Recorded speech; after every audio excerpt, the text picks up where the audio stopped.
Okay. Yeah, so tonight's shiur, of course, is on the, 1 second, on the theme of Chag Shavuot, the upcoming holiday that we're going to be observing this Thursday night, beginning Thursday night, and going through Shabbos. So the Torah's presentation of the holiday of Shavuot really differs in many respects from its presentation of some of the other holidays.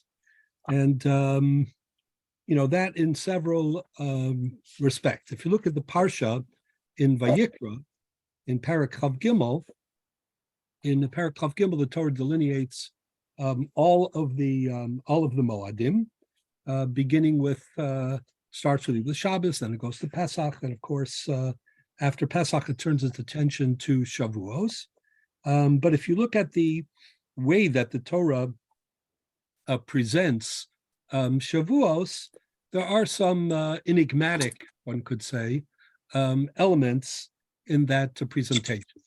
The Torah tells us here in Perek Chav Gimel of Vayikra that, after describing, the dinim of Pesach, the Torah says in Perek Chav Gimel Pasuk Tes that immediately after the first day of Pesach, you bring the korban homer. V'daber Hashem el Moshe lemar, daber b'nei Yisrael v'amarta lehem ki savou el haaretz. When you come to Eretz Yisrael, asher ani nosein lachem uktzartem es ketzira v'havesem es omer reishis ketzirchem al hakol. So then you bring the a certain measure of barley, the Kohen, and that becomes what's known as the korban haomer. This is all brought on the second day of Pesach, and then we're told v'heinifas haomer, you a certain action with this korban haomer, you wave it lifnei Hashem lirtzonchem mimacharat haShabbat yinifenu haKohen v'asisa b'yom hanifchem es haomer, and along with the korban haomer, you bring a keves tamim ben shnaso li'olah l'Hashem. You bring an animal offering as well. I'm just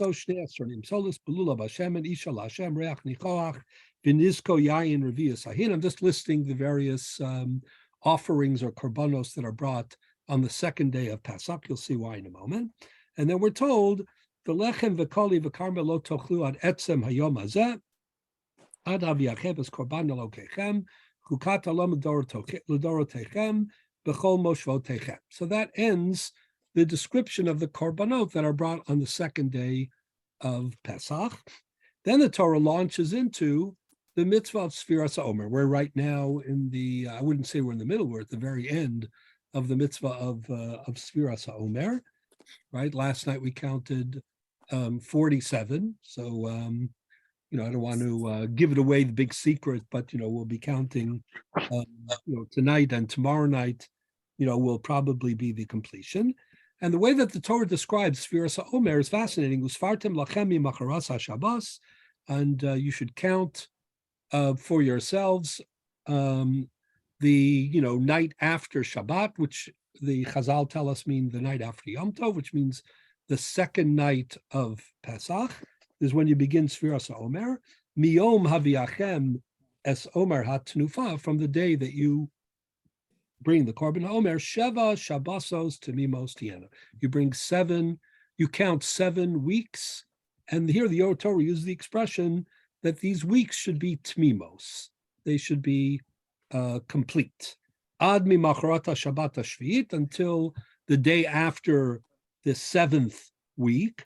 Tisperu chamishim yom, you count 50 days.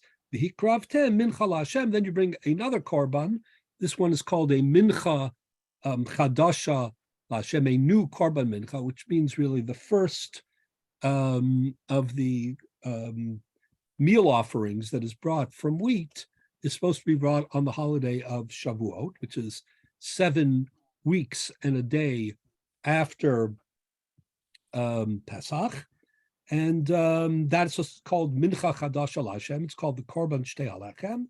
And then we're told, Mimoshvo Seichem, Taviu Lechem, Tenufa, Shnaim, Shnei Esronim, Solas Tiena, Chametz Teafena, Bikurim La Hashem. I'm going to skip a little bit because there are more korbanos here. And then finally in Pasuk Chaf Aleph, the Torah finally mentions specifically that this is a holiday. This is the holiday of Shavuos. Ukrosem be'etzem hayom hazeh, and you will call in the midst or in the essence of this day, Mikra Kodesh Yelachem. It should be a Mikra Kodesh. That's the generic term used throughout Parshas Emor to signify a moed. Kol melechas avodah lo sasu. You shouldn't engage in any malacha. That's Isra malacha. Chukat olam b'kol moshvosechem l'dorosechem. And this is a permanent law that applies no matter where you live. If you live in Israel, where the Korban Shtei Alechem should be brought, if you live in Fifth Avenue, if you live in Queens, if you live in Detroit, if you live in Chicago, if you live in France, B'kol moshvosechem, you're supposed to celebrate the holiday of Shavuot. So if you take a step back and think about it, there are several very unique features in the Torah's presentation of Shavuot. The first is the heavy emphasis on the Korban HaOmer, which starts the Sfiras HaOmer, the Korban HaOmer, the focus on Sfiras HaOmer, and then finally the Korban Shtei Alechem.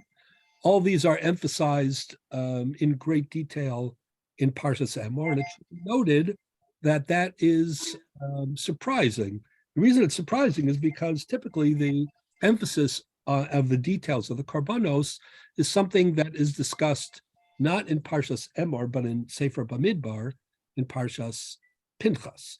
So the fact that in Emor, the Torah is discussing so much of the Korbanos of the Omer, the Shtei Alechem, and the which connects them, is surely requires some clarification. If it isn't puzzling, it's also puzzling. We'll just say it's puzzling. It's something which draws our attention. That's number one. The second thing that draws our attention, of course, is the fact, and many point this out, that the holiday of Shavuot, unique among the holidays, is not defined by a calendar date. Every other holiday, we know what month of the year it is and what day of the year it is, right? Pesach, which precedes Shavuos, is described as being in the month of Nisan, the first month, on the 15th day. Sukkot is on the 7th month, the 15th day. Yom Kippur, 7th month, the 10th day. Rosh Hashanah, Zichron Trua, the 7th month, the first day, etc. The only of the Moadim that doesn't have a calendar date is Chag HaShavuos. Now we can all figure out when it is, because it's the second day of Pesach is the day of bringing the Omer, and then you're supposed to count 50 days, or 49 days, actually. We'll get to that. And then on the 50th day, that is the holiday of Shavuot. And that's basically, if we keep, faithful to the Sfiras HaOmer for the last couple of days, so by the time we finish, tomorrow night, the day after, when it turns nightfall, which will be Thursday night, is going to be the holiday of Shavuot. But it's the only one of the Chagim where there is no calendar day. We're not told what month it is. It doesn't say Sivan or the third month of the year. It doesn't say the 6th day of the year, of that month, like it says the 15th or the 10th or the 1st or the, etc. Or Shmini Atzeres. The only one of the Moadim that doesn't have an official calendar date is the holiday of Shavuot. Moreover, because it doesn't have a formal date, there could be an argument, about it. You can't argue about Yom Kippur, right? It's definitely the 10th day of Tishrei. And you can't argue about Pesach or Sukkot or Shmini Atzeres, etc. But the appropriate day for Chag HaShavuos is a very lively debate, between Rabbi Yossi and the Chachamim in Masechet Shabbos and elsewhere. Some say that, really Chag HaShavuot should be on the 7th day of Sivan, that the real day of Matan Torah was the 7th of Sivan, and it was on a Shabbos. Others say that it was on the 6th. So the only reason there could be such an argument is because the Torah itself is not clear on this point. The Torah, for some reason, finds it unnecessary, or maybe even more, maybe inaccurate, right, to give a calendar date to Chag HaShavuos. And surely that is very surprising. Instead, it ties the observance of Shavuos to the counting, the completion of the counting of the Omer. And the question is, why does it do that? Is that just, a coincidence? Or is there some conceptual and pragmatic, both, significance to that decision? So there are at least two phenomena that we've already noted. One is the heavy emphasis of the Karbanos and the role of Sfiras HaOmer in a parsha which is mostly dedicated not to Karbanos, but to the Moadim themselves. It barely mentions Chag HaShavuos. It finally, gets to it here in Perek Chav Gimel Pasuk Chav Aleph. There's one pasuk ukrosim be'etzem hayom hazeh mikol kodesh yelachem kol melechas avoda lo sasu chukas alon l'chol moshoseichem l'doroseichem.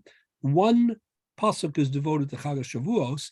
The surrounding, aspects of Chag HaShavuos, if you look at the way the Torah is broken up into parshios, really begins back with Sfiras HaOmer in pasuk Tes Vav. Usfartem lachem mimacharas haShabbos is what's called a new parsha, meaning in the Torah itself, there are spaces to show that it is disconnected from the Omer which came before it, right? And it is all integrated. It goes all the way, this little parsha, the way that it's spaced out in the text of the Torah itself, goes all the way to the end of the discussion of Shavuos. So it's fascinating. That's from Pasuk Tezvav through the end of Chapes. So of the 7 or 8 psukim that belong to what we call the parsha of Shavuos, only one actually mentions the holiday. It never calls it by name. It's not called Shavuos. There's no mitzvos connected to Shavuos. It's another phenomenon. Of course, Sukkot has lulav, and Sukkot has sukkah. Chag HaMatzos has matzah and Korban Pesach. Rosh Hashanah has the shofar, has fasting. Chag HaShavuos, it's just ukrasem be'etzem hayom hazeh mikol kodesh yelachem kol melechas avoda lo sasu chukas olam b'chol moshvoseichem l'doroseichem. That single pasuk that doesn't give it a name, doesn't give it a date.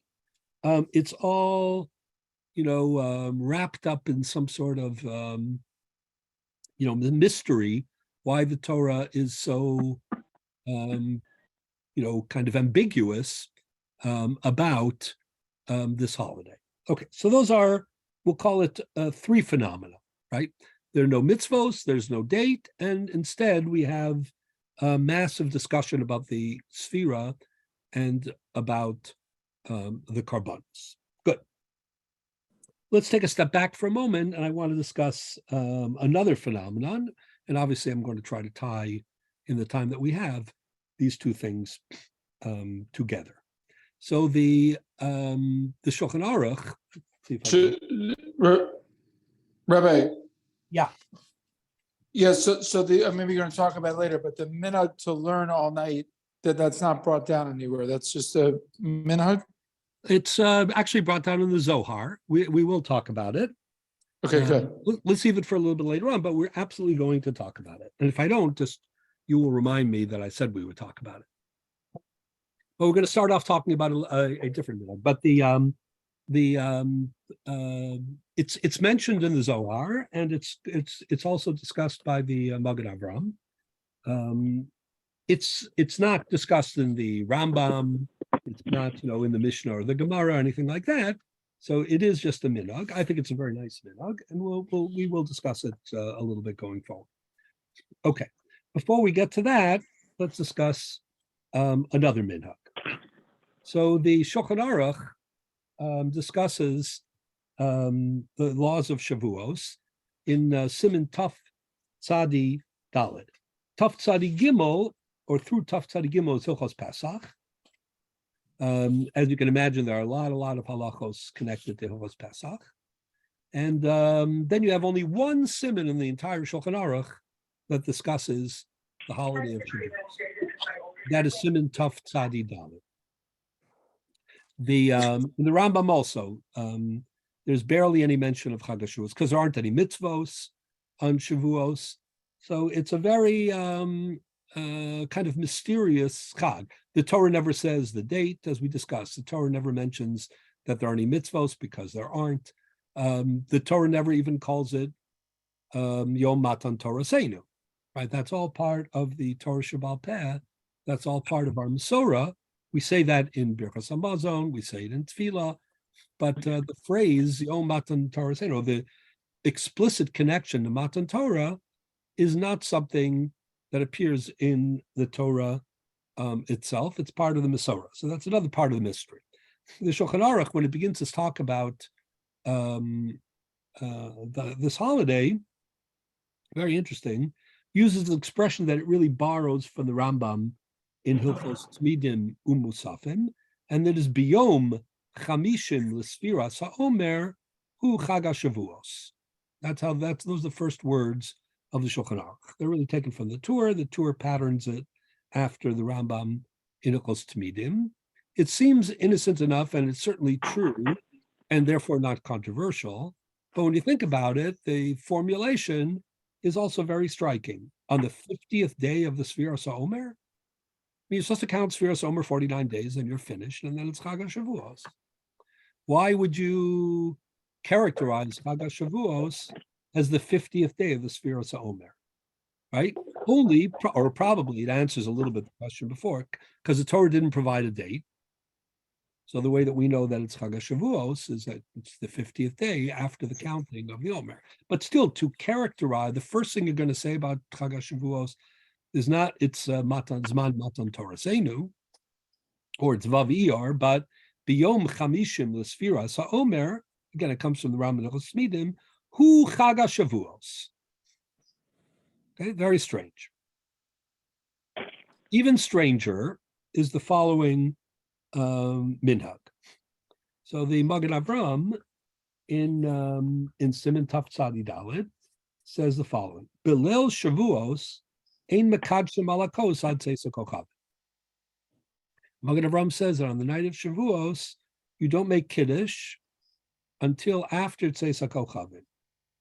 Dichsiv temimos tiena, because the Torah in Perek Chav Gimel says, well, the pasuk that we read before, when it talks about Sfiras HaOmer, the first pasuk in the parsha of Shavuos, which is about Sfiras HaOmer, was Farta Lachemes, Sheva Shabbosos Tmimos Tiana.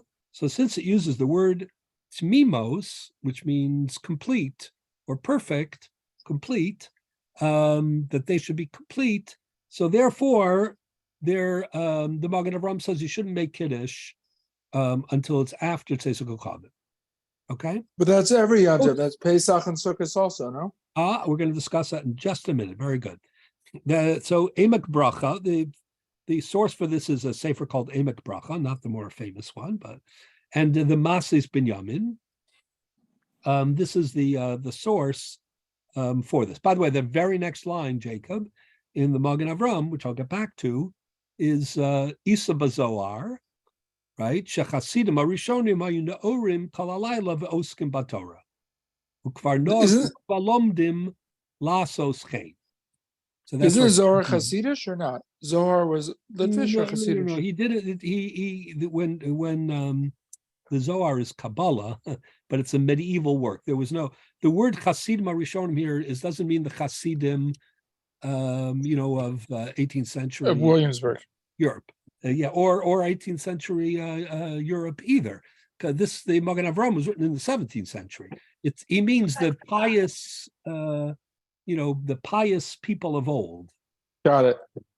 So that's where I mentioned that the Zohar is the source for this minhag, and that it's quoted in the Magen Avram. Here's what Hasidim Arishonim hayu neorim kol halayla ve'oskim batorah ukvar nogu rov alomdim lasas kein. And then he says ve'efshar lases tam al pi pshuto. And then he explains, and I'm going to get back to that later on. But anyways, And Rabbi, the people that do tikkun, like Rav Weinberger shul in Woodmere, that based on the Zohar, or where does that come from? I don't know what do they do? They read I didn't know either. I just heard about it this year. You mean like this? Some people have different minhagim, like to read like different parts of Torah. There are all sorts of different. Yeah, I mean, different places have different minhagim what they do at night. Most places learn. Yeah, most normal places, yeshivas learn, but either way. Yeah, yeshivas for sure learn, and some people have minhag to say to read some of the parshas of the Torah, things like that. Okay. Anyways, let's get back to topic. So the Magen Avraham is quoting this this practice that you shouldn't make kiddush until Jacob correctly says, well, don't we have that? Isn't that something that we also do on Pesach and on Sukkot, you said, right?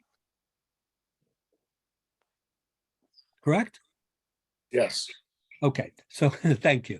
So we'll discuss whether it's the same thing in just a minute. That's a good comment. But before we go further with that, let me mention that the Taz also begins his commentary in Hilchos Shavuos by saying, Ma'achrin lahatchil arvis b'knisas Shavuos kedei shiyu yemei asviro tmimos.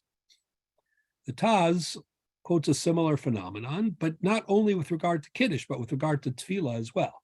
He says you shouldn't daven early. Usually we are, Mosif Michal ala Kodesh.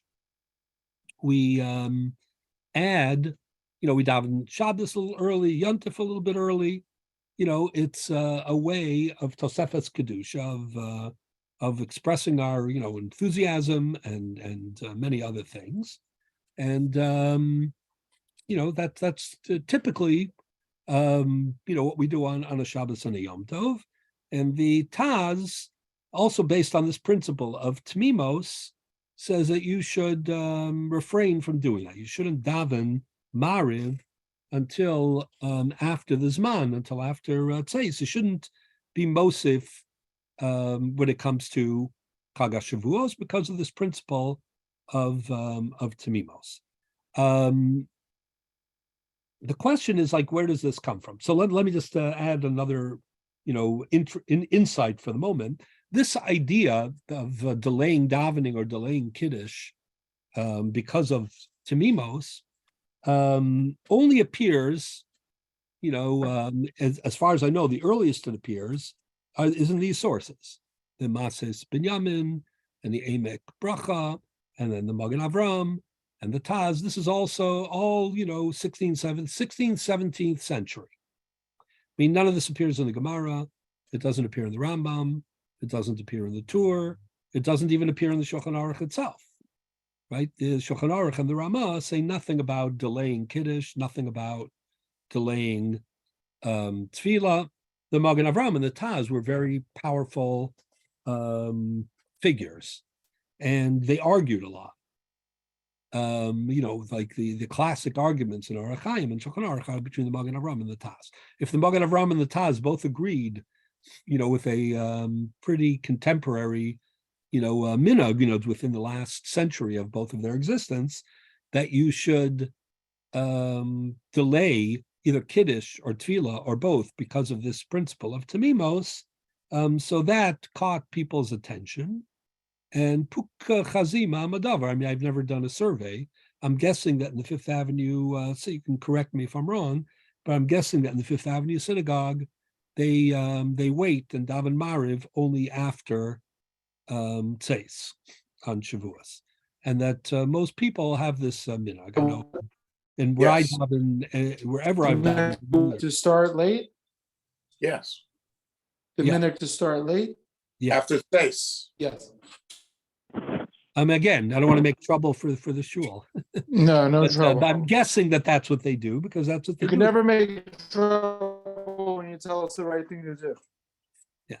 Well, so what I'm trying to point out is the following: this minhag was not unknown, and therefore was not practiced until the time of pretty much, the 16th or 17th century, And yet, as far as I know, it is a very accepted minhag.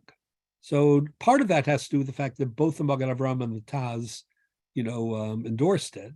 That's powerful backing, but it appealed to both of them, obviously. But I also think this, in halacha we have a principle called puk chazi ma madavar, which means sometimes Klal Yisrael has a very keen instinct, about what's right and what's wrong. They have like a race instinct for Torah, So the fact that Klal Yisrael has embraced this practice of It's of the waiting wisdom, Kiddush. the wisdom of crowds Torah version.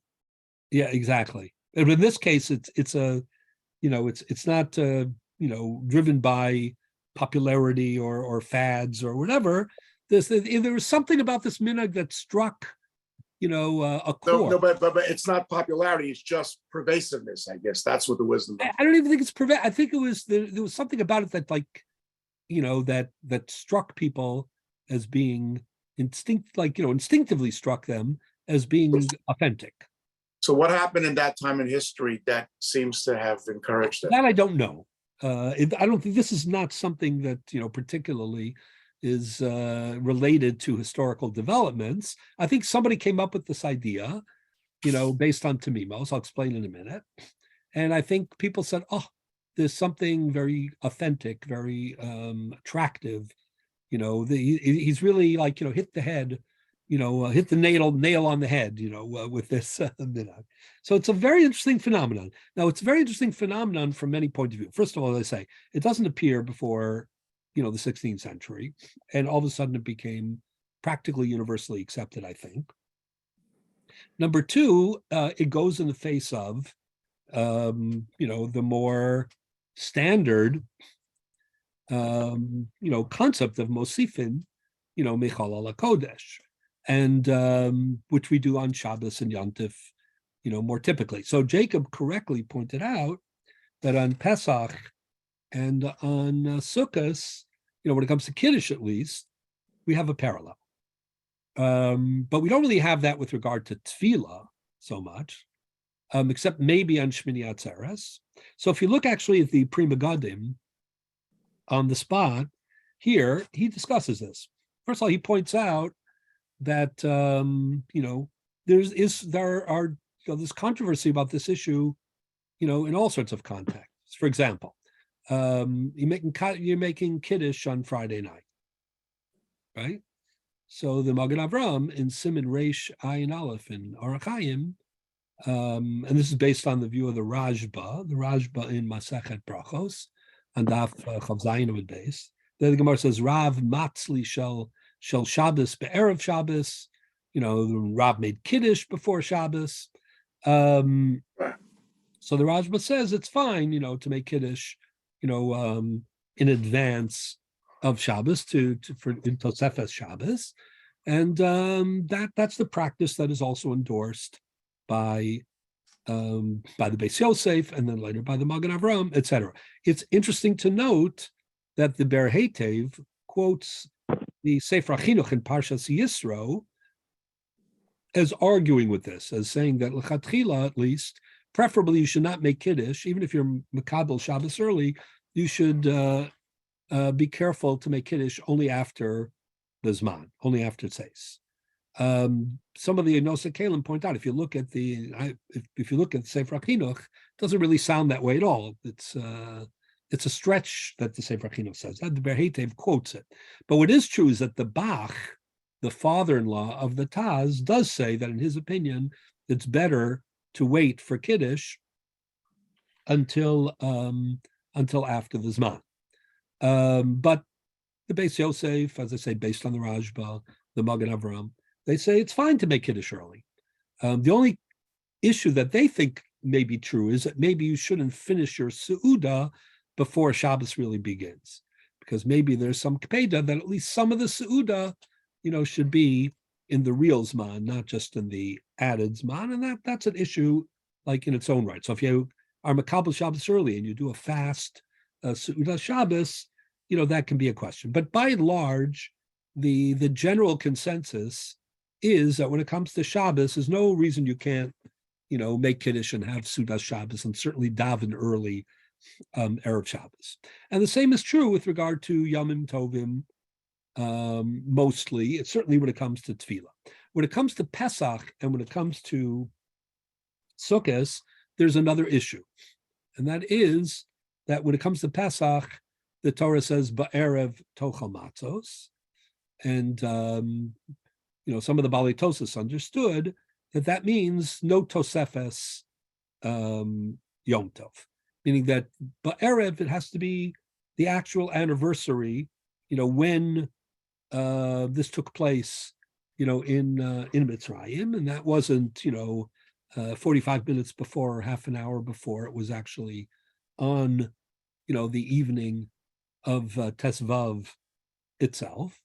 And moreover, the truth is that, I would add that there were things taking place, Yodalin, and especially after Chatzos, the Korban Pesach was being brought. And therefore all those time zones are a little bit, you have to be careful about them. So, but Erev Tochal Matzos, the Kepeda was that you shouldn't eat matzah early, and you should only eat a bismano. And therefore, if you look in the Shulchan Aruch, even Kiddush, the suggestion was to delay. Why? So if you look at the Magen Avraham, some say because Daled Kosos is patterned after the Mitzvahs Halayla. Others say because in Kiddush, Ela b'makom Seuda. So if you can't eat the matzah now, then you shouldn't really be making Kiddush now. Either, whatever the reason is, when it comes to Pesach, there is a Kepeda not to do it early.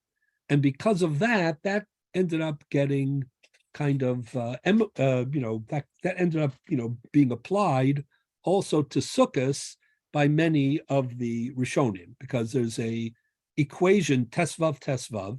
There are two holidays that are on the 15th of a month, right? Nisan 15 is the holiday of Chag HaMatzos, Pesach. Tishrei 15 is Chag HaSukkos. And, they're both, week-long at least, holidays. They have many parallels, as we know. And therefore, there was this equation. The assumption was, Tesvav, that if you're not supposed to start early on Chag HaMatzos, you shouldn't start early on Chag HaSukkos either. So there's a Kepeda also, not to start eating at least. And therefore, you shouldn't make Kiddush, because Kiddush Makom Seuda, you should delay until nightfall, also on Chag HaSukkos. But that's weaker already than the Pesach. In both these cases, this reasoning doesn't apply here, because there's nothing about the Shavuos meal. We barely know anything about Shavuos in the Psukim anyway. So the rationale that applies to not, having an early Pesach or not having an early Sukkot doesn't really apply to Shavuos. So it's a little puzzling, that we would apply it here. And here we're applying it not only in terms of the Suda and Kiddush, but according to the Taz, in terms of Tefillah as well. And that's even more surprising. Let me take it a step further. There's another example, which, as we move forward, might end up being a pretty good paradigm. And that is Shmini Atzeres and Sukkos. Or Sukkos, I should say, in Shmini Atzeres. So the interesting thing about Sukkos and Shmini Atzeres is that on the surface, I may change my mind about this as we go forward, but on the surface, the only holiday, where there is a, contiguity to another holiday on the surface is Sukkos and Shmini Atzeres. That's every holiday is a standalone. Right? Pesach begins on Tesvav, and Sukkot begins on Tesvav, and Yom Kippur begins on Yud, and Rosh Hashanah begins on, Rosh Chodesh Tishrei, right? Pesach has continuity, but I understand what you're saying. Yeah. So I'm talking about the beginning. How about a Saras made to Shuva as some kind of continuity? It has some critical too, but there's no yontif. There's no like Oh, yeah, I understand. You're talking about Yom Tov only. Okay. or I'm talking about where there can be a conflict. Put it that way. So in other words, so this is a very fascinating question about Shmini Atzeres, about Sukkot and Shmini Atzeres, because in Sukkot 7 days you're supposed to sit in the sukkah, right? Right. On Shmini Atzeres, I'm not talking about Chutz La'aretz for the moment. Let's say ideally Eretz Yisrael, right? So in Eretz Yisrael, you're not allowed to sit in the sukkah on Shmini Atzeres. Again, we in Chutz La'aretz, because of Yom Tov Sheni Shel Galios, we have a compromise. We do what we call Yisuve Yosvina and Bruche Lo Mevarchina. We sit in the sukkah, we don't make a bracha. But basically, there's a problem. If you wanted to make Shmini Atzeres early, Tosa. well, it would be it's kind of almost it's not really Baal Tosef, it's more like Baal Tigra in a way, because what would you if you make Shmini Atzeres early, right. you're robbing Sukkos. For example, even a little thing like, well, what are you going to say in the Nusach of the Kiddush or the Nusach of the Shmoneh Esrei? Are you going to say B'yom Chag HaSukkos Hazeh? It's still it's not nightfall yet. Or are you going to say B'yom Shmini Chag Atzeres Hazeh? Are you going to eat in the sukkah? You can't, because you're being Makabel Shmini Atzeres. So there's a major argument. It's fascinating again because this only came to the fore also very late in the 16th century. The Marshal wrote a tshuva in which he says that you should not eat. He doesn't think daven either, but especially eat Shmini Atzeres meal until nightfall, until after Tzeis. He says, normally we're Makabel Yom Tov early. He said, that's true, but here you're going to have a problem because, you would have to make a bracha in the sukkah in Chutz La'aretz, or if you were in Eretz Yisrael, if you ate in the sukkah, you'd violate Baal Tosef. If you didn't eat in the sukkah, you'd violate Baal Tigra. What are you going to do? I mean, there's a contradiction between these 2 days because they're different in their character. So by the way, the Taz disagrees. The Taz there says, what's the big deal? Tosefes Yom Tov is changes or alters the reality. If you're Makabel Shmini Atzeres early, so now it's Shmini Atzeres, even if it takes away for a little bit from a previous status like Sukkos, so be it. That's what Tosefes Yom Tov is. That's a very remarkable Taz. So Marshal says, listen, if Tosefes is adding, it's one thing, but if it's adding and it's also subtracting, then that's a problem. So he was against it. The Marshal said you have to wait, and the Taz said you want to eat your Shmini Atzeres meal early, bevakasha. So what's interesting is that here, though, the Taz agrees that you shouldn't do early, even in the davening, because of Tamimos. So the upshot of all this is that this question of not having Tosefes Yom Tov on Shavuos, which is the view of the Magen Avraham regarding Kiddush and the view of the Taz regarding Tefillah, is not a simple matter at all on 2 levels. Number one, when it comes to other Chagim, it's not so, aside from Pesach, it's not so simple, even Pesach and Sukkot. And even though there it has to do with the words Ba'erev, Tochal, Matzos, and so on. And there it's probably not about Tefillah, it's only about the Kiddush and the Suda, and maybe Daled Kosos, etc. So from there, that got exported a little bit to Sukkah because of Tesvav, but certainly not in the Tefillah part of it. And then even with regard to Shmini Atzeres and Sukkos, there, number one, it's a contradiction. So we can understand why the Marshal was very, insistent, very emphatic about it, because he says you can't add Shmini Atzeres at the expense of subtracting, Sukkos. Do we have that here in Shavuos? I mean, the day before is a secular day, one would think. Well, I'm going to come back to this idea. I don't think it's so simple, but on the surface, that's number one. And number two, it's interesting just to note also that the Taz, who's a big advocate of Tosefes, Kedusha in general, who thinks that it's transformative, not just an addition, here he's on board, and on the contrary, he expands the Magen Avraham. he said not only Kiddush, but Tefillah, as well. So what's going on? There's also a bit of a philosophical problem, or on the surface, there's a philosophical problem. So let me explain that also. Tosefes Yom Tov, first of all, is a very hallowed institution. But in addition to that, it also reflects a certain enthusiasm. The very notion of Tosefes Kedusha and applying it, kind of bespeaks of Klal Yisrael.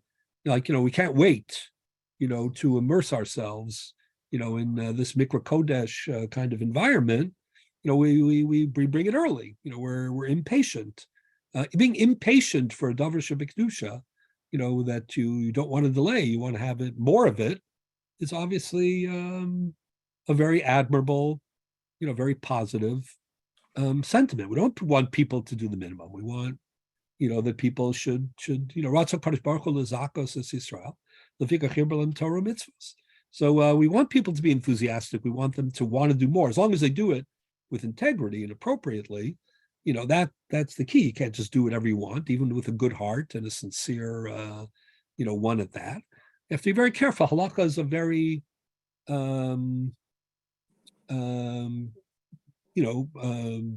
very serious structure, and that's why there's a Bal Tosif and a Bal Tigra. You can't just add and you can't subtract. Just even if you're being sincere, you have to be very careful. You have to, according to the rules and the protocols of the halakha. But one of the protocols of the halakha is that there's a concept of Tosefes Kedusha, and certainly Tosefes Kedusha is something that reflects, an enthusiasm, for Kedusha, Kishmo Kenu, Tosefes Kedusha, and for the particular Kedusha. So it means, Shabbos is very dear to me. I want to bring it early. I don't want to wait. I want Yom Tov early.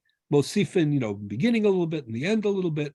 You want to make sure that you're not violating, for sure. That's part of the yira and the caution and the care and the respect. But in addition to that, there's an enthusiastic element as well. So when it comes to Chag HaShavuos, we don't have this enthusiastic posture. And let me just highlight it even further. Obviously I'm going to explain all this, but just to build up the problem a little bit more first. According to Chazal, the day of Matan Torah is the greatest day in history. But it's not just the greatest day in history.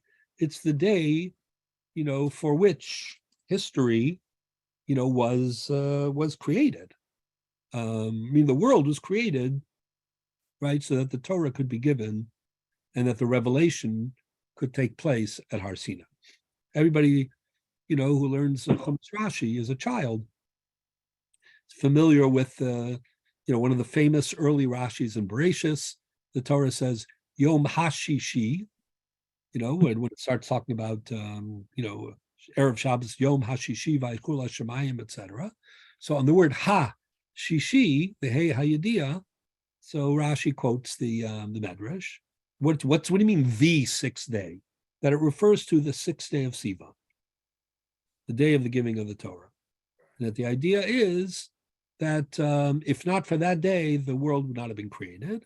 If not for the Kabbalah Satorah by Klal Yisrael on that day, the world would have been returned to a state of tohu vavohu, of chaos, which is another way of saying, that the world was created so that, the Ribbono Shel Olam could give us this gift, could give us the Torah and its values, a purposeful, purposive way of life. And, that's why, and of course, the purpose of life is to, establish a relationship with the Ribbono Shel Olam, and all that is made possible by the giving of the Torah. Not only that, the shining moment in all of history where the Ribbono Shel Olam revealed himself, right, at Ma'amad Har Sinai, was the greatest moment, anticipated and experienced, and now remembered, in history and in the world's creation.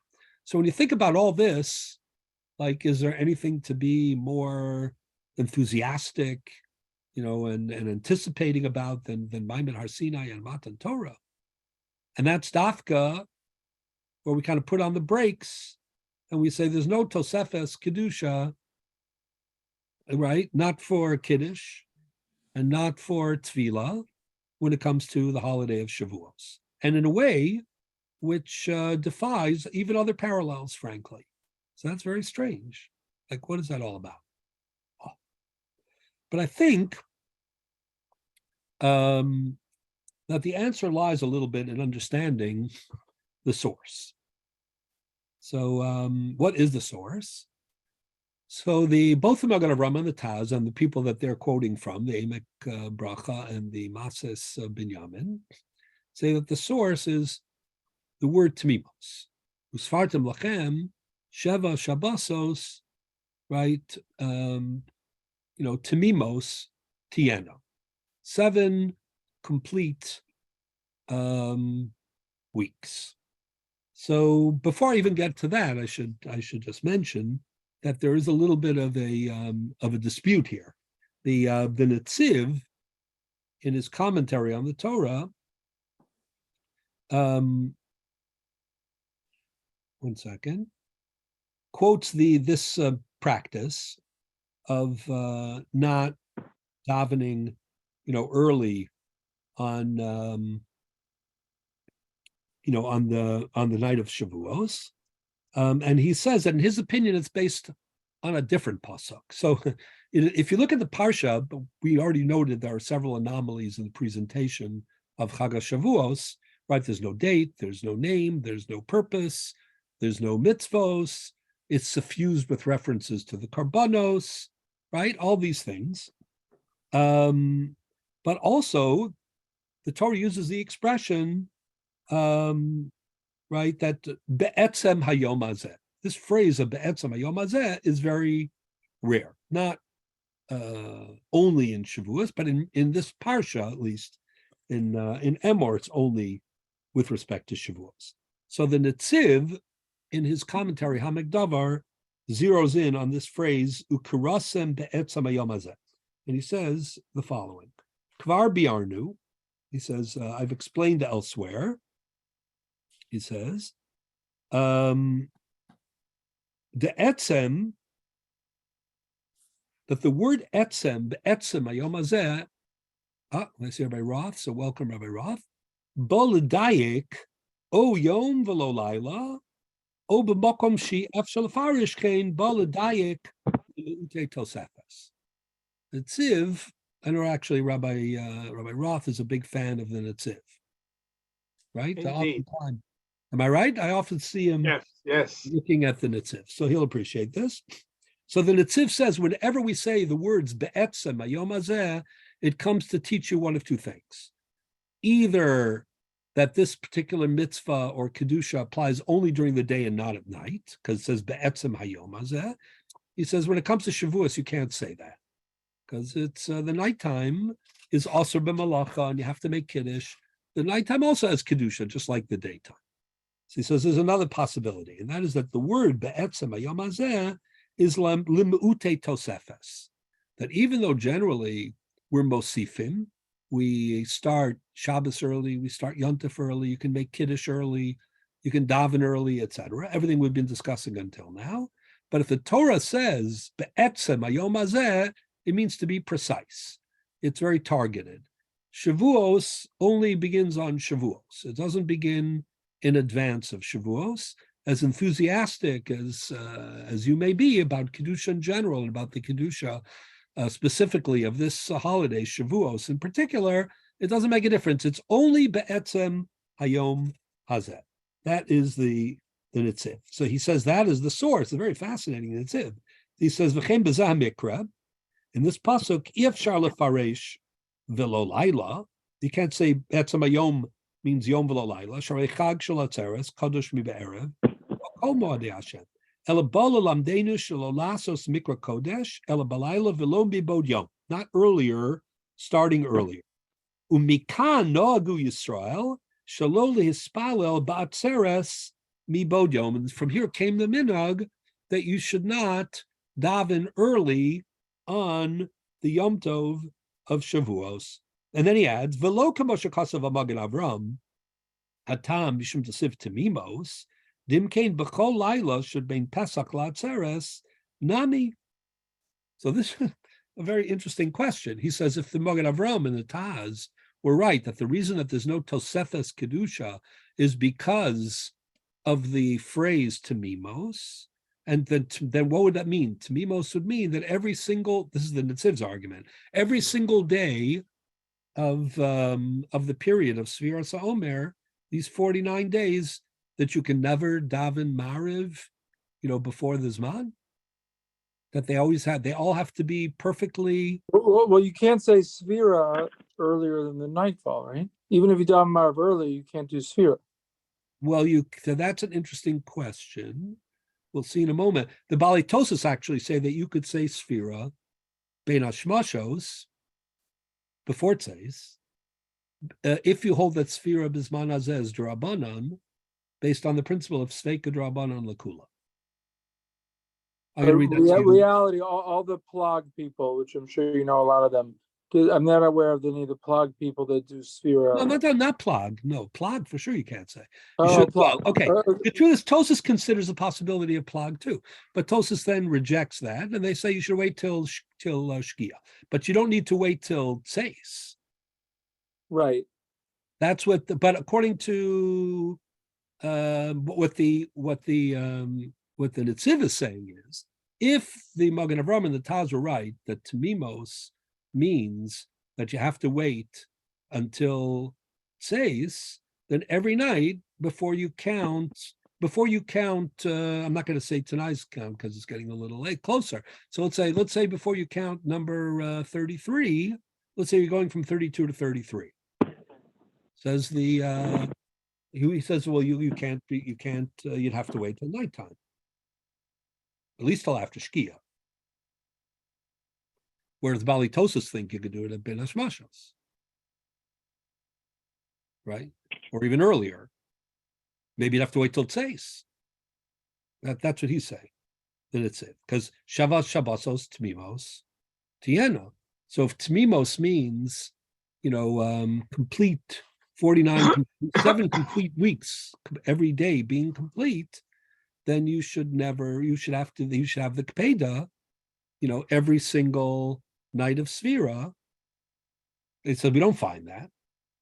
I'll answer that in a minute for the Magen Avraham. I have to defend the Magen Avraham and the Taz, right? Not only that, but the Netziv has another problem. He says, after all, the Torah says, Shava Shabbosos Tamimos Tiena. It doesn't say about the counting of the days. That it says in the context of the counting of the weeks. So he says that's Bechlal not shayach to this question. Meaning, if you're talking about here, I'll read you the next line. Ve'ein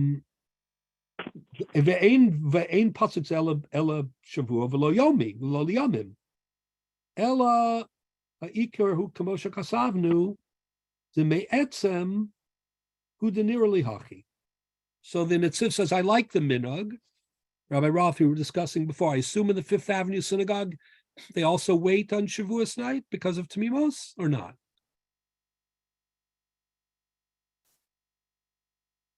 I have no opinion on that. I'm saying in the Rabbi, practice of the shul. when you were the rabbi, what did you do, Rabbi?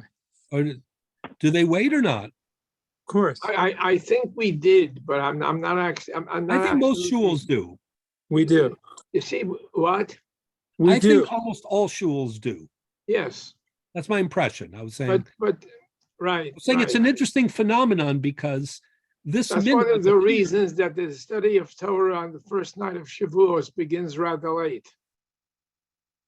No, that's true also. But what I'm saying, the reason that this whole idea of waiting because of Tamimos and not having Tosefes Yom Tov appears only like in the 16th, 17th century for the first time. But it really caught on. And I'm trying to explain that I'll explain why in a minute. The reason I think it caught on is because it struck a chord with Klal Yisrael. And I'm going to explain what that chord was in just a minute.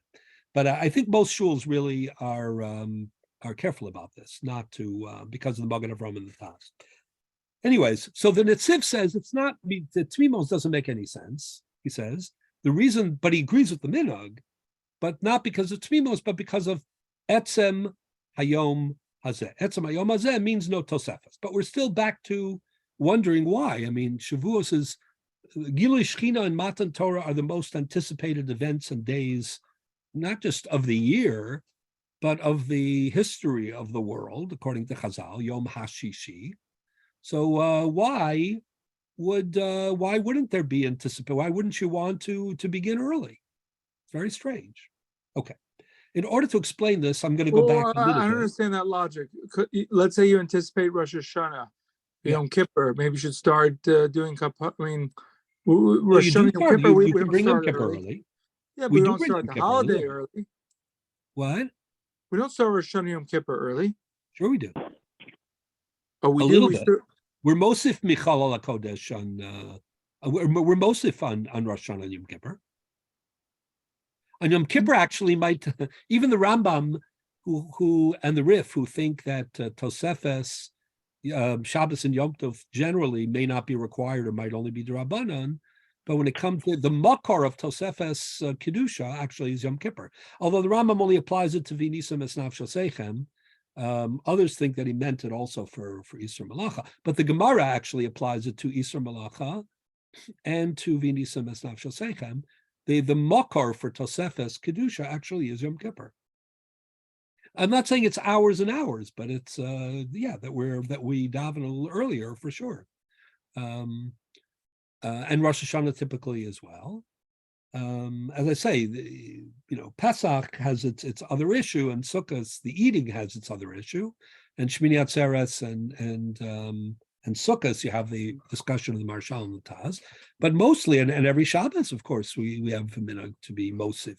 How early is a different question, but that we're Mosif and that we add, that we start early, that's very typical. And that we say Kiddush early is mostly agreed upon by the poskim. The same poskim who say here that you shouldn't say Kiddush and daven early think that in Shabbos it's fine, in Rosh Hashanah it's fine, Yom Kippur not just fine, but it's preferable. So that's the question: is what's going on here? So according to the Netziv, it's based on Etzem Hayom Hazeh, fine, nothing to do with Tmimos. But the actual poskim of the 17th century who quote this, the Magen Avraham and the Taz, they quote it on the basis of Tmimos Tiana. So Tmimos Tiana is a very interesting phrase. So I should just note that the Rishonim already discussed the concept of Tmimos Tiana, but they don't apply it exactly in this way. For example, the Baal Halachos Gedolos, as is well known, and this is quoted in Tosas and Megillah Daf Chafam Beis, and again in Tosas on Samech Vav Amud Aleph in Menachos, the Bahag was of the opinion that if you skip a day in Sfiras Omer, namely if you forget to count for a whole day, you forgot at night, and you didn't remember during the day either. So the position of the Bahag is that once you skip a whole day, you're done. You can't make a bracha anymore going forward. That's the position of the Bahag. The Balei Tosas really disagree, right? They think that every day is independent. So if you miss one day, you can still make a bracha on the next day. We usually machmir for the position of the Bahag, but this is a major debate. So where does the Bahag get it from?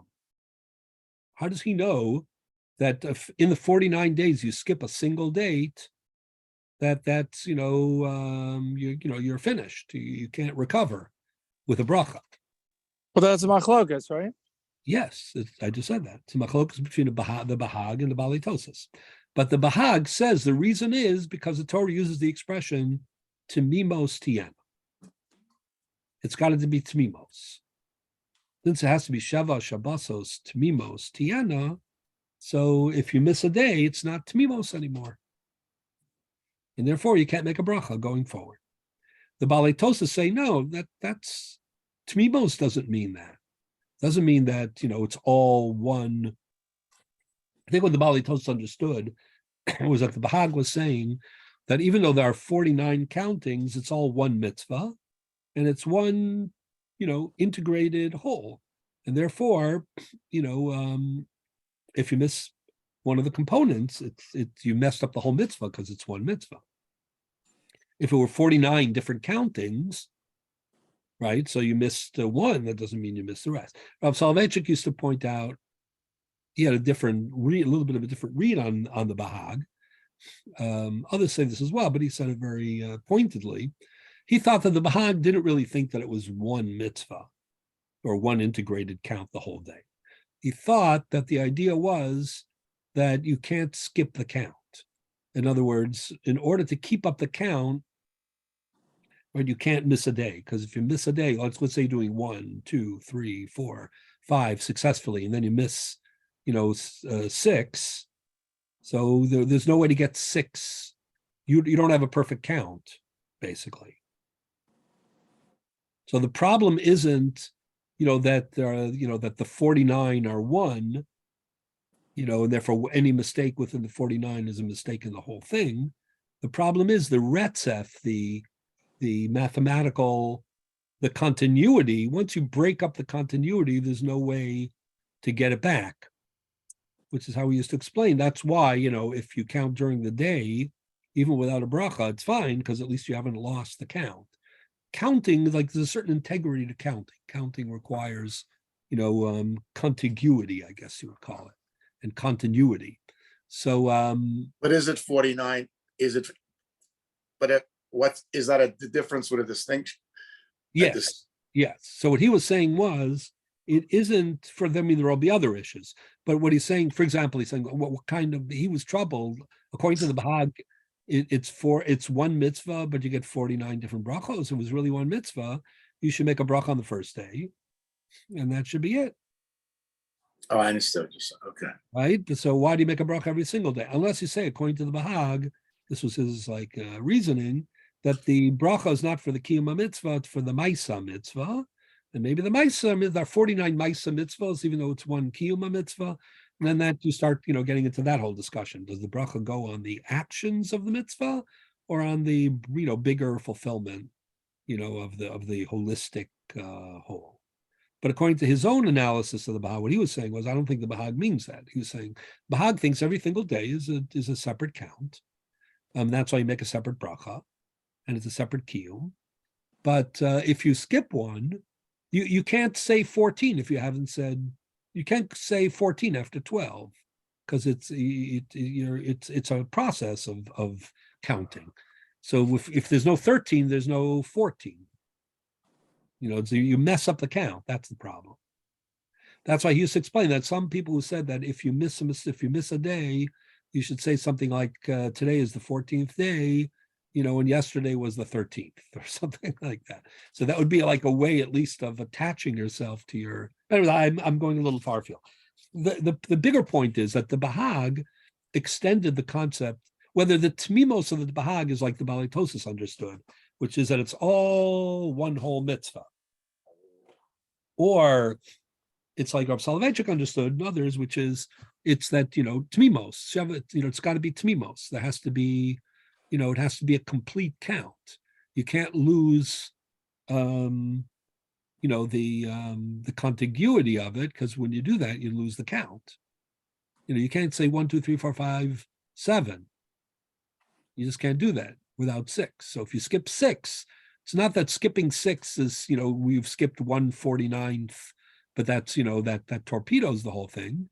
No, it's there are 49 counts, but you can't have count number 12 without first having count number 11. And there's no way, or is there a way to retrieve 11? But either way, there's a concept of Tmiyot. The Balitosis reject.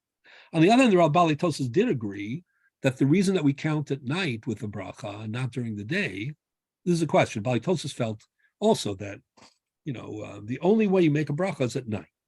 If you skip at night and you're saying during the day, just for the sake of counting, then under those conditions, you're not going to make a bracha. The Rambam might have disagreed. It's hard to know. The Rambam does not say you don't make a bracha during the day.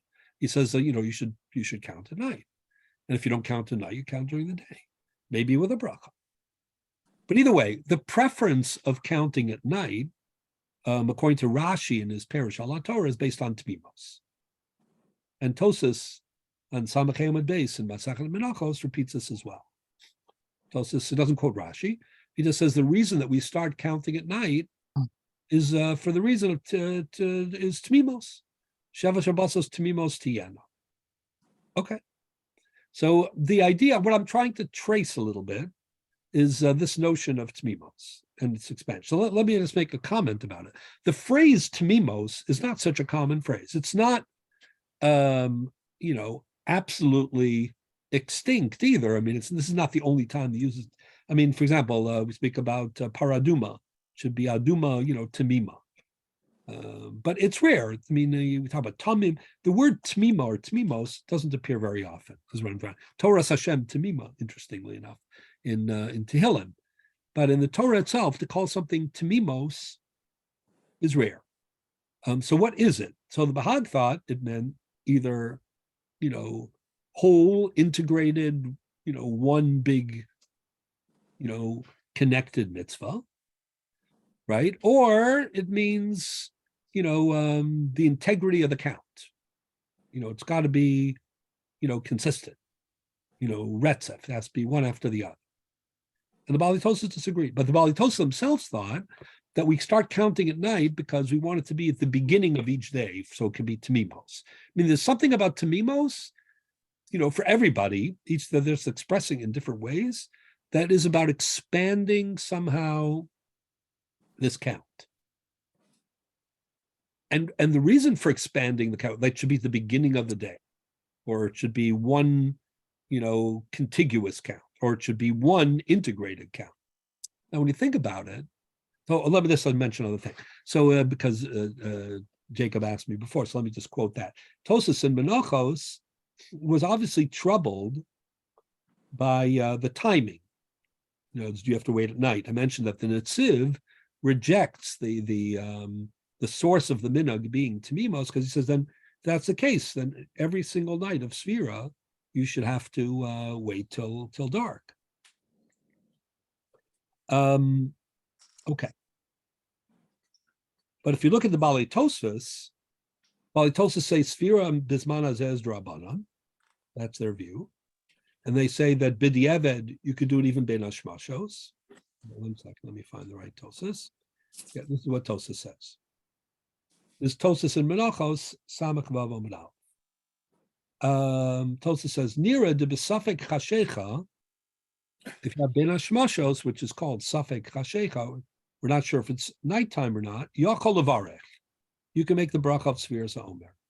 The Ein Tzarech Lahamtin Ad Shei Vadai Laila, you don't have to wait until it's Vadai Laila. Kivin Shu Sfeika Drabanan, because the Bali Tosfos hold that Sfira Sa'omer B'zman Hazeh is Drabanan. The Rambam holds Sfira B'zman Hazeh is Daraisa, by the way. Even though he quotes it in Ilchos Tmidin and Musafim, there are no Korbanos today, but he holds it's Daraisa. But the Bali Tosfos say it's only Drabanan because there are no Korbanos anymore. So if that's the case, you could get away, since it's a Drabanan, with Sfeika Drabanan Lakula, with Ben Hashmashos. And then he adds, V'od Omer, Afilu biyom samach l'chashecha adif, mishum tmimos. Maybe it's better, for the sake of tmimos, that you should actually say it right before it becomes dark. So that, once it hits dark, it's already been counted. Very interesting. And then he says, Ve'ein nira, but that he doesn't think is correct. Then he talks about, Heichad shachach lispar balayla, pasak bahag, shasofar bayom. That's what we discussed. But if you skip completely a day, it's no good. And the Bahag explains, Shim hifsek yom echad velo safar, shuvein sofar b'shun deboy timimos, v'tema gedolahu velo yitachem. So what I'm trying to show here is that there is a major, let me say this, the expression timimos is a rare expression in the Torah. And it caught the eye of the Mefarshim. And there seems to be a very interesting debate about what its implications are or are not.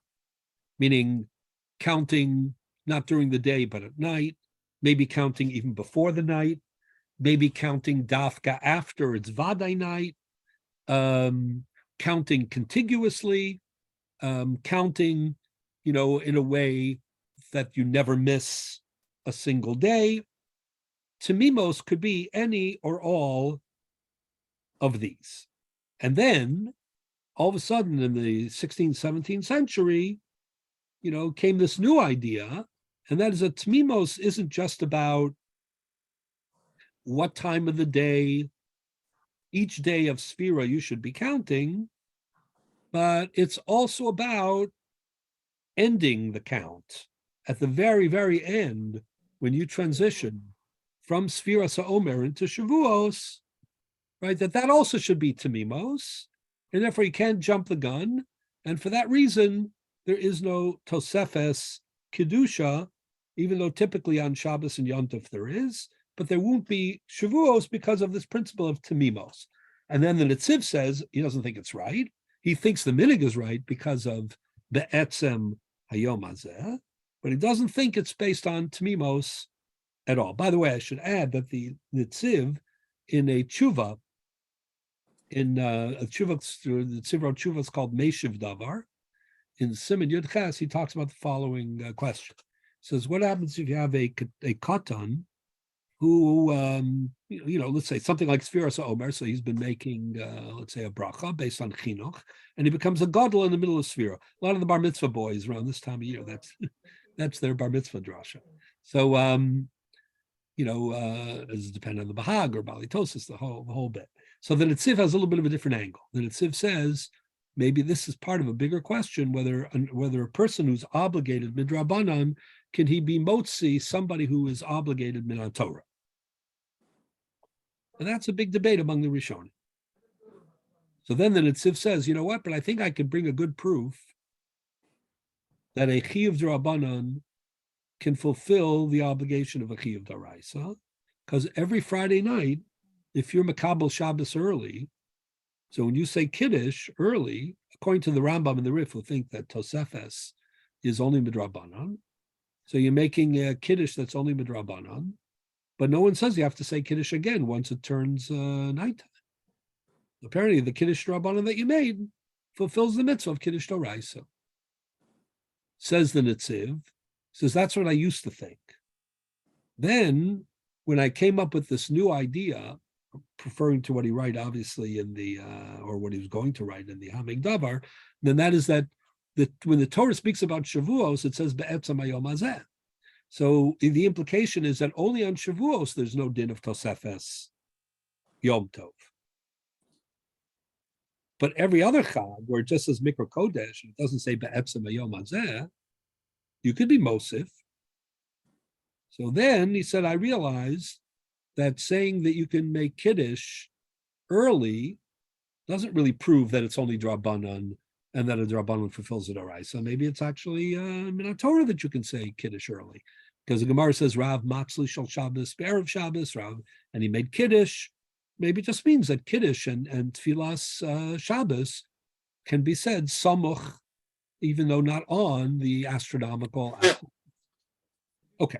So anyways, so the up, yeah. No, that? yeah, I don't know. All right. No, okay.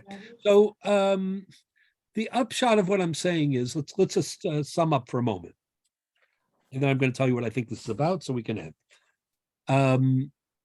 We pointed out that the Torah presents Shavuos in a very unusual fashion. There's no name, there's no date. The date is based on Sfiras Omer. There actually is no mitzvos, right? On Shavuos, this we're aware of. So no date, no purpose, no Matan Torah is not mentioned in the Torah. The entire presentation of Chag Shavuos in Parshas Emor is Be'etzem Hayom Hazeh. That's also unusual, which the Netziv says is the basis for not having any Tosefes. So you're going to describe Shavuos by negative, by the non-enthusiastic. There's no earlier anticipation or embrace of the Yom Tov. Strange. That's number one. Number two, the Psukim speak about Sfiras Omer, Korban Shtei Lechem. They barely speak about the holiday of Shavuos itself. Number 3 talks about the problem, and that is, this is the most anticipated day of the year. This is the day, not just of the year. This is the most anticipated day in history, basically. And when we commemorate it in such a reticent way that we don't allow, any kind of early anticipation as we do in every other yontif. And then we made the comparison to what about Pesach and what about Sukkot and what about Shmini Atzeres, etc. But trying to show that there's something different about this. And it's based on the principle of Tamimos, which we then analyze, is a fascinating argument among the Rishonim, what Tamimos really means and what it adds to Sfiras HaOmer. But the almost, universal acceptance of this minhag, almost as if to say, yeah, whatever Tamimos means about the Bahag and Tosas, or whatever it means about Ben Hashmoshos or before, but this idea that it somehow refers to not jumping the gun and making an early Shavuos, that somehow Klal Yisrael accepted, and the question is why. So let me add one other question to the mix. Not only do we not have a date, meaning a month and a date for Shavuos, as we noted before, there's a debate whether it was the 6th of Sivan or the 7th of Sivan. And the Magen Avraham himself, has a very long piece, really has earlier sources that he's quoting. And that is that, it seems like Zion Sivan was really the day in which the Torah was given, on a Shabbos, not Vav Sivan. So why do we commemorate Vav Sivan if Torah was really given on Zion Sivan? Moreover, in some years, the 50th day, the day of Sfiras Omer, could be either Hey, Vav, or Zion. In the time of Kiddush HaChodesh, not anymore. Now it's all fixed, so we don't fully appreciate it.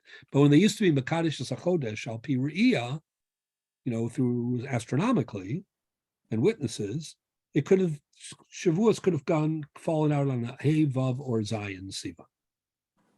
The Rivash is very troubled by this. There's literature on all these issues. Let me add one other factor to the mix. Chazal say that one view is that Moshe Rabbeinu delayed Ma'amad Har Sinai a day. They felt Klal Yisrael were not ready. They needed an extra day to prepare. So he basically said to the Ribbono Shel Olam, this day that the world has been waiting for, this day that it was created for, the day that, if it never happened or if it won't happen, will cause a reversion of tohu vavohu, of chaos, to come back to the world. Let's push it off for 24 hours. Klal Yisrael needs a little bit more time. I mean, that's an extraordinary license, for sure, that Moshe Rabbeinu had. But even more than that, it's just, I've tried to, only half humorously, but, dramatically portray it. I mean, here's a day that the world has been waiting for since creation, and Moshe Rabbeinu said 24 hours more, please. What's going on? The answer, of course, to all of this goes back to the Torah's presentation. That is, the Torah doesn't think that Sfiras HaOmer, let's go back to the original idea of Tamimos. The Torah doesn't think that Sfiras HaOmer is just a way of counting and making sure that we know when Shavuos is. Or the Sefer Chinuch famously explains that Sfiras HaOmer is kind of a countdown to Matan Torah. Because Klal Yisrael was so excited, they were in a stage of anticipation. They understood that the purpose of life, is contained, in the mitzvos of the Torah. That's where purpose of existence, has its, source. And says the Chinuch, Yetzias Mitzrayim was great, but they were already ready. They were counting down to Matan Torah. So you could understand, and others explain this as well. The Bali Tosis, for example, discuss how come Anida, Azava also counts, and for Yovel we count. How come we don't make a bracha the same way that we make a bracha on Sfiras HaOmer? And they have different answers that they give. If Sfiras HaOmer was just a count to make sure when it was coming, or to be excited, or to drum up excitement, then at the end of the day, would it really matter whether it's at the beginning of the night or dafka when the night starts, or frankly, if it's in the day and not in the night? Why would it be so important that each day be tmimos, whatever tmimos means? I mean, basically, as long as you have the count and you know where you are and you know where it's going to, and you're looking forward, that would be what.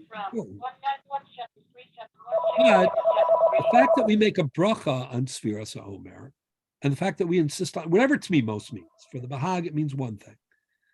For the Bahag in the Balitosis interpretation means one thing. For other people's interpretation means something else. For the Balitosis themselves and for Rashi itself, it means, that night, not during the day, preferably at night, in the beginning of the night. For the Netziv, it might have meant every day is complete. Just wanted to know how you are. Why would that be? Why would there be that kind of requirement for this count? It's a count. A count from, a count to. Maybe we'll talk later or tomorrow. One final question. I hope you. As we know, the count is to be Mamani Yomi and to be Mamani Shiur. And itself is fascinating. Right? Shavuot Shabbosos to me most tiana, but also each day, Tisha v'Arba'im Yom. And, it sounds in the Torah actually as if this is also a puzzle, as if you count the 50th day as well. Right? Now, all the Mefarshim have trouble with this particular pasuk. Right? The Torah says that Shabbos Shabbos is Timimos Tiana, Ad Mimachros HaShabbos HaShviyas, Tisperu Chamishim Yom. So do we count 49 or do we count 50? Rashi says, Ad v'ad bichlal. Meaning, Ad v'lo ad bichlal, sorry. Meaning 49 until 50. That's also a strange formulation in the Torah, until 50. Tosas and Menachos also says it. Don't think it means you count 50 days. You don't. You count 49 days. What we mean is until the 50th day. But it's a strange way to say it. It's strange to say you count 49 days, depicting that you count until the 50th day. The Rambam, as we noted earlier, and this is the way the Shulchan Aruch, Biyom Chamishim L'Sfiras HaOmer. The Rambam makes it sound like, even though you don't actually count the 50th day, conceptually, Shavuos is like the 50th day. The Rokeach, one of the Chachmei Ashkenaz, one of the Chasidei Ashkenaz, of the medieval variety, says that when the Torah says that you count 50 days, it means it. But you don't actually say a bracha and Hayom Yom Chamishim. He says by saying Kiddush and by Tefillah, that's the counting of the 50th day of Shavuos. Wow. So what is going on here with all of this? I think the answer to all of it is very simple, and that is the Torah perceived Sfiras HaOmer not as a countdown to or a count from, but as a process of readying Klal Yisrael, a nation that had just achieved physical liberation for, this purposive existence, through Maimed Har Sinai, Gilui Shechina. They went from being, a nation of slaves, Avadim Lavadim, Halu Avdei Hashem, Velo Avdei Paro. They went from there to Ein Ben Chorin Elam Isha Osek B'Torah Uba Mitzvos. And that transition didn't just happen by counting and by being enthusiastic and by anticipating. That transition took a lot of work. If you look at the, the Ramah has a sefer, it's not so well known, but the Ramah wrote a sefer called Toras Ha'olah. The Ramah, the posek of all Ashkenaz, we paskin like him in Ashkenaz. So he wrote a sefer called Toras Ha'olah, which is like a Tamei Mitzvah sefer on the Karbanos. Very fascinating. So when he speaks about the Korban Shtei Halechem on Shavuos and Sfiras HaOmer, he makes it perfectly clear that being Memani Shavuot and being Memani Yomi, that every day of Sfiras Omer, but also broken down in two parallel units of days and units of 7 weeks, represents steps in education, in spiritual fortitude, in the inculcation of values that Klal Yisrael needed to undergo to prepare for Maimed Har Sinai, for Matan Torah. There's a whole fascinating idea that the Shavuot are parallel to the process of development of Yaakov Avinu, and the days are patterned after Moshe Rabbeinu. The details aren't so important. Just the takeaway from the Ramah is that these are not days in which we're counting only. We're counting, meaning we're really building up. I mean, this is an old question. The Sefer Chinuch asks the question, Countdown. if it's a countdown to Matan Torah, shouldn't it be 49, 48, 47, 46, 45, etc.?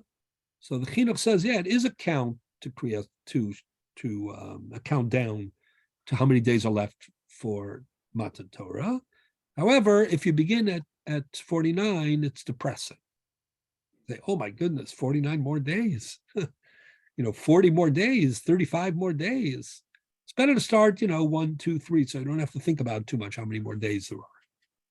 Then the Chinuch asks, since that's his perspective, so he says, so why don't we switch in the middle? Because then, once you hit 24, and then you go to 25, it's going to get depressing on the other side. Then you can flip, and it could be only 10 more, only 9 more, only 7 more, etc. So the Chinuch says, listen, you can't do that. I mean, you have to have a system. So, but I think there's a different answer to the question, and that is, it's true that Sfiras Omer connects Pesach and Shavuos and is a buildup to Maimed Har Sinai. I've mentioned in other years in the structure of the Torah and the Parshios, it's clear that Sfiras Omer goes with Shavuos. And there are even Rishonim who say that the reason we don't say a Shechiyanu when you start Sfiras Omer is because it's connected to the Shechiyanu of Shavuos. But I think the reason that it's not a count down but a count up is because Klal Yisrael are intended to use the time, not just to mark time, but to actually build their worthiness for receiving the Torah. So it's 1, 2, 3, and then it's a week, and then it's a week and some days, because the week units, represent a certain level of progress, maybe qualitatively, like, you've reached a certain, level, and now you're within that second level, and then the third level, and the fourth. There are midrashim already, and certainly parshanim, who think that the 49, are the are connected to, in Mitzrayim, Klal Yisrael was on the verge of spiritual extinction, 49 Sharei Tumah. And then, they had to negate all of that, and to build up to Sharei, Bina, of which there are 50. So symbolically, the point is it's not counting up or counting down or counting. There's a bracha, it's Shavuot, it's Yomi, and it's Tamimos. Every day matters. And the contiguity between the days matter. What do they matter for? They matter for preparing to be worthy of the greatest moment, in the world's history. So in a certain respect, we can now understand why this is two things. Number one, this is something we've spoken about in other years too. How can there be a discrepancy about what day the Torah was given, the 6th day, the 7th day? And why doesn't the Torah tell us a date? I mean, it's the most important day in history. The answer is because it's not the calendar day that was important. It was the process and the preparation that was important, the Shavuot and the Yomi. So really what the Torah does is perfect. The Torah says, you Shavuos is the 50th day. And Shavuos is a real 50th day because in some respects, some people had the minhag on the 49th day after they count Sfiras Omer with the bracha, and they say Umachar Chag Shavuos. Because it's all leading to that, but only now can you really articulate it. And according to the Rokeach and maybe the Rambam, it's even more. The 50th day is also the Sfira. Just you don't count it. It's through the Kedusha Hayom. But more than that, how could it be that the Torah was really given on the 7th and we're celebrating the 6th? Or how could it be that the Torah was supposed to be given on the 6th, and then Moshe Rabbeinu said, hold off one more day, wait till the 7th? Or how could it be that for the one day, of the most important day of the world, that's the day where we're not going to allow anticipation until Sefes Kedusha? But the answer to all of these questions is the same answer, and that is what makes Matan Torah so important is Kabbalah Torah. It's Klal Yisrael's hard work. It's that process of Yomi and Shavuot, of Sfira with a bracha, of each day being part of or in its own right Tamimos, building up in that way. That is what made Chag HaShavuos, that's what gave it its Kedusha, and that's what made Maimed Har Sinai possible. So what would have been the point to have the day of Gilui Shechina if Klal Yisrael weren't actually ready? Moshe Rabbeinu's brilliance as a leader was to be able to say to the Rebbeinu, not to have the chutzpah to say it to him, defend Klal Yisrael against it. That's not what we're saying. He understood that Maimed Har Sinai required a Klal Yisrael that was prepared. Therefore, he said the purpose of all this, which is Sfira, needs one more day. By that same token, maybe the Torah was given on the 7th, and maybe Klal Yisrael were ready for it on the 6th. That's another possibility. So we celebrate the day of their readiness. Somebody once showed me this after I've said it, but other people showed me that Rav Hirsch, in his Parashah Al Torah, says something similar, that we celebrate in Chag HaShavuos the readiness or the worthiness of Klal Yisrael to receive the Torah, not just the event itself. And maybe those were on 2 different days. But if that's the case, now let's go back to what we started. Whether it's the Netziv's Ukarasim Be'etzem Hayom Hazeh, but even better, the Magen Avraham and the Taz and the Mases Binyamins and the Emek Brachas, Tamimos Tiena, the whole point is you can't embrace Tosefes Kedusha at the expense of Tamimos. What did we say? 2 things. We were talking about Shmini Atzeres and Chag HaSukkos. So one of the things that we said was, the Marshal says you can't make Shmini Atzeres early because then it's at the expense of Sukkos. But now what we're saying, the Ramban says that the period of Sfiras is almost like a Chol HaMoed. You have Pesach, and then from the 2nd day of Pesach all the way to Shavuos you count. Those are like Chol HaMoed, says the Ramban, and then you have Shavuos. It's almost exactly like the paradigm of the Marshal.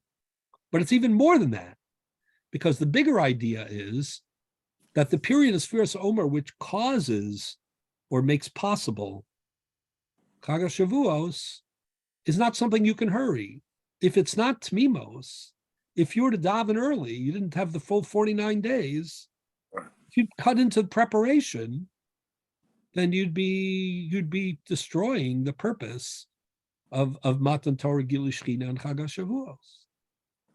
So for that reason, I think even though it's a very late minhag, it's only known from the late 16th, early 17th century, right? And even though, it's a new twist on what Tamimos means. Till now, the Rishonim were discussing Tamimos every day, Tamimos the time of the day. All of a sudden, they're saying Tamimos means you can't jump the gun.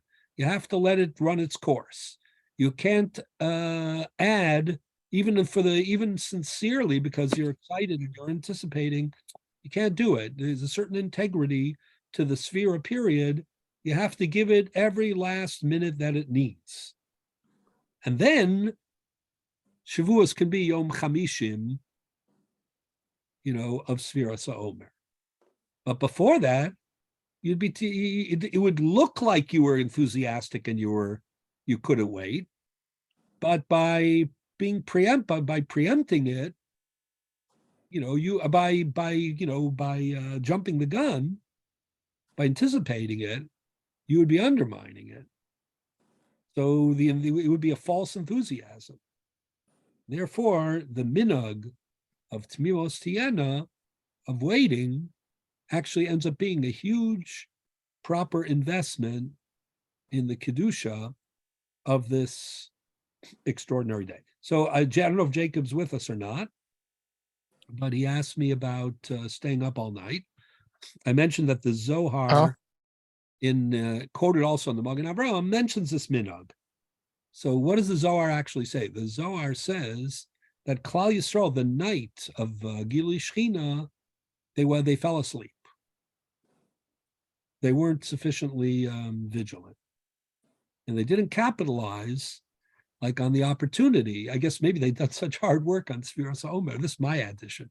The Yomi and the Shavuot and the climbing, of the away from the Memtes Shari Tuma and climbing up the Shari Bina or whatever it was, trying to cultivate their Yaakov side and their Moshe side and be worthy of being Avdei Hashem and not Avadim Lavadim. They were put in such hard work that when they finally finished, they fell asleep, or they went to sleep the night of Chag HaShavuos. Says the Zohar, they missed the opportunity, to experience extraordinary spiritual happenings, because this was the night of Gilui Shechina. And therefore, as a kind of a tikkun, for that insensitivity that they didn't realize that they were on the cusp of something extraordinary, ineffable, the minhag was that, on the night of Shavuos, that, the people should stay up all night and that they should learn as a way of reflecting on spiritual opportunity and the enthusiasm of the event of Gilui Shechina. So I actually think it's a very beautiful minhag. I personally, people ask me this all the time. Is it better to, stay up all night, and learn, and then, it might really detract from your, overall, let's say, learning and attentiveness and alertness, and so on and so forth. It's a payoff. So for some people, it really isn't. And, you have to know your own temperament. For some people, it doesn't make any sense. But I think that it's worth, some loss of, aggregate, even learning time, because there is a certain symbolic significance to, on the one hand, seeing the period of Tmimos Tiena out and waiting, till after Lila, even for the Tefillah, never mind for the Kiddush, of the night of Shavuos, but at the same time, investing that night to show that, after that preparation, that there is a certain, very unique perspective on the day of Gilui Shechina and the experience of the Ma'amad Har Sinai, both in terms of Kabbalah HaTorah, as well as the appreciation for Nesinas HaTorah. So if there are any questions, I'm happy to entertain them. Either way, I want to wish everybody a good Yontif. And, we look forward to continuing our regular shiur. We still have a few more, to do some of the weeks of June in the Tuesday afterwards. Any questions before we? Question. Yeah. Yeah. What's your view on beginning Shabbos early this week when it's Yontif on Friday? This is also applies. Yeah. I think that's fine. Yeah. I think it's just a din on, because it's not the din of Tmimos. It doesn't make sense to me that it should apply Yom Sheni. I think the poskim say that also. Okay. It's a din in the transition from Sphira, right, to real Shavuos, Yom Sheni Shel Golios. I mean, there's an interesting. You're asking. It's there's actually two elements to it. Number one, you're not. It's clearly there's no suffix. Yeah, I mean, the Balamor, and others ask this question, like, why don't you have Sveika Dioma on Spheros Omer? Famously, the Oneg Yontif said that, you can't count misafek. A count that's misafek is not a count. Count is decisive by its nature. So that's one aspect. But in addition to that, there's also another aspect when it comes to Shavuos, and that is because we know when Shavuos is, even though we have Yom Tov Sheni Shel Golios, the Yom Tov Sheni Shel Golios is either stronger or weaker, or the same, but it might be stronger or might be weaker than regular ones. Because typically it's a calendar day, So we're saying, in the time of Kiddush Chodesh Al Pi Re'iyah, we didn't know when that was going to be. But since since Shavuos really, really does depend on Spheros Omer, so many Achronim pointed out, there's no real Sveika Diyoma. So that makes but we still have the Minhag, because it's a low plug. So either it's going to be a weaker Yom Tov Sheni Shel Golios or a stronger one because it's a Vadai. It's also, but either way, it wouldn't, because there's no connection to the counting and the Tmimos. I don't think it makes sense. I mean, it would be interesting maybe to ask according to the Netziv, since he thinks it's a din of Be'etzem Hayom Hazeh. So if you're replaying Be'etzem Hayom Hazeh, maybe that's an interesting. But even then, I don't think people do it. Definitely not if it's based on Tmimos Tiana. Okay, so I wish everybody a good Yom Tov, and we look forward to. Thank you. Thank you, Rabbi. Okay, great. Good to see you all. Likewise. Thank you.